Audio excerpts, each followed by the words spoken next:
Stop memorizing, start organizing so that in your next oral test or exam, you won't freeze, you'll flow. Here's the exact system that gets you from I know this to I can say this in under 10 minutes. I'm Anna. You know me, strategy, structure, test, exam, survival. And I'm Annie, the native voice you can borrow for your oral exams to help you sound natural and fluent. Today we're looking at a classic piece of Elizabethan literature, The Tragical History of Dr. Faustus by Christopher Marlowe. We'll focus on three specific elements: the title's meaning, the genre, and the 5-act plot structure. Remember, this is a partial analysis. You can find the full version on our website, Literature No Trouble. Let's start with the title itself, The Tragical History of Dr. Faustus. Every word in this title matters for your test. The word tragical tells us immediately what kind of story this is. The word history suggests this is based on real events, or at least presented as if they were. But the most important word, doctor.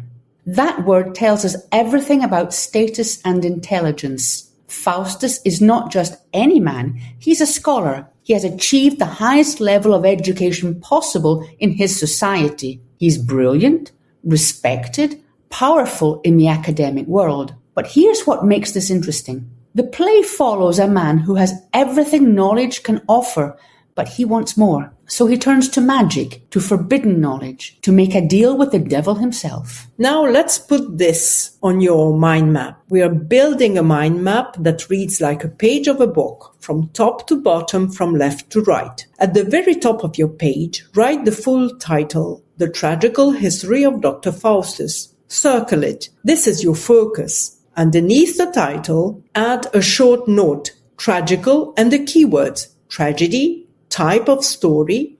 Then next to tragedy, write for. Then go on analyzing the title. Write down history and the explanation based on real events. Finally, the name of the protagonist. Doctor equals scholar, high status. Just keywords. We end up with Faustus and the keyword protagonist. That phrase, the play follows, is an exam-safe expression you will use constantly. A literature example could be, the play follows a scholar who makes a dangerous deal with the devil. And an everyday example could be, the film follows two friends on a road trip across Europe. Now let's talk about genre. This play belongs to two categories at once. First, it's an Elizabethan tragedy. We need to understand what makes a tragedy Elizabethan. An Elizabethan tragedy follows a very specific pattern. It focuses on a tragic hero, someone of high status who has greatness but also has a fatal flaw. This flaw leads the hero to make terrible choices, and those choices lead to his downfall. The structure typically unfolds in 5 acts. The first act introduces the hero at his highest point. The second and third acts show rising tension as the hero's choices create more and more problems. Act 4 brings the crisis to a head. And Act 5? Well, that's the catastrophe. The hero falls completely and there's no way back. So tell me how this applies to Dr. Faustus. Well, Faustus is our tragic hero. He has high status as a doctor and a scholar. And his fatal flaw? Well, that's excessive ambition. He's just not satisfied with being the most educated man in Europe. He wants power beyond human limits. He wants to be like God. So to sum up, we can say the text explores the idea that having too much ambition, wanting power beyond what's natural or moral, can lead to a terrible end. Faustus doesn't just want knowledge. He wants divine power, and that ambition destroys him completely. But this play is also a morality play. Marlowe wrote this to teach the audience a clear lesson about right and wrong, about the consequences of sin. Morality plays were hugely popular in that period. They showed people making choices between good and evil, and they always showed what happened when you chose wrongly. Just think about it. A tragedy tells us the hero will fall. A morality play tells us why he deserves to fall.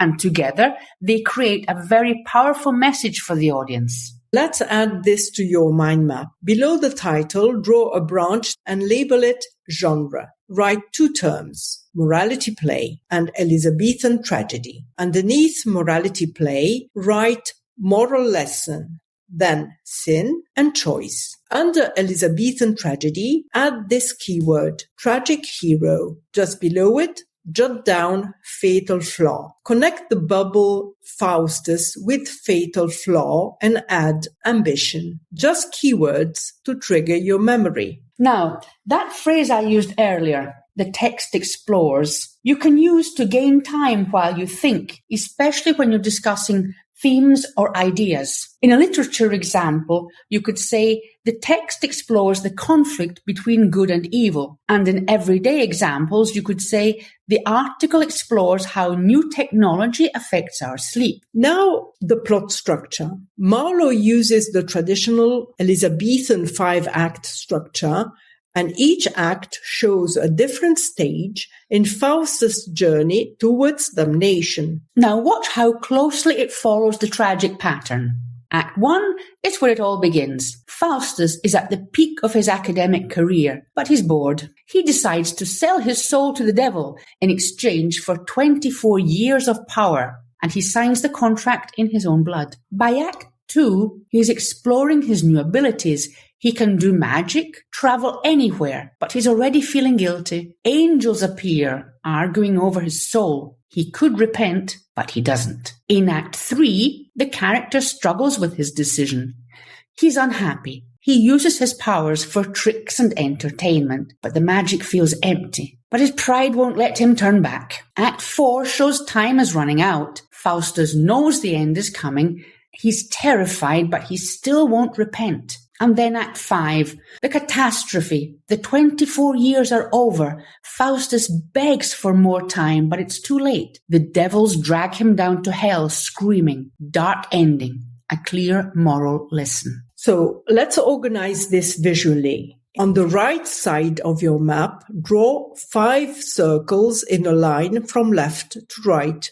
These are your 5 acts. Under Act 1, write pact, and below it, blood signature. Then Act 2, write magic powers, and below it, guilt and angels. Under Act 3, write struggles, and below it, pride and refusal. Beneath Act 4, you can write time ending, and below it, terror and stubbornness. Finally, under Act 5, you can write catastrophe, and below it, hell. Don't forget to connect Elizabethan tragedy to the 5-act structure. Now, that phrase I used earlier, the character struggles with, is perfect for describing internal conflict, especially when you're analyzing psychology or motivation. In literature, an example could be the character struggles with the fear of being punished. And an everyday example could be the athlete struggles with the pressure of the final match. Now, here's the thing. These 3 elements work together. The title tells us this is a tragedy from the start. We know how this will end